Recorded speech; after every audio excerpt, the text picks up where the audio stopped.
This is a video highlighting the tracking collar, which is put onto the tracking cylinder here. And basically, it will restrict the distance that the belt can retract back after it is pushed out to slide back. We'll show it in demonstration, but you can see about a 1/4 inch gap between this nut and the collar itself. We'll run this.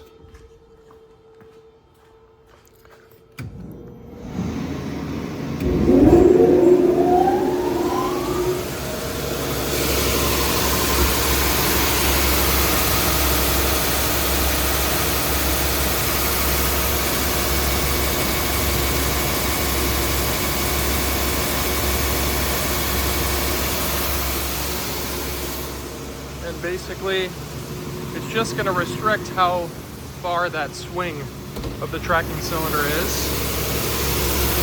And you can fine tune it even further.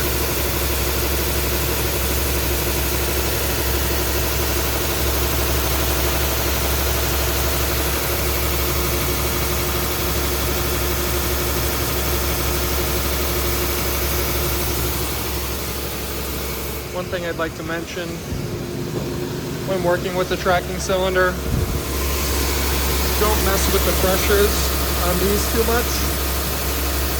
I wouldn't even touch these, I'd leave them locked.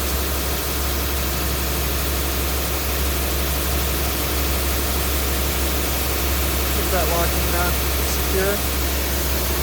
And then just work on the point at which this is. You may have to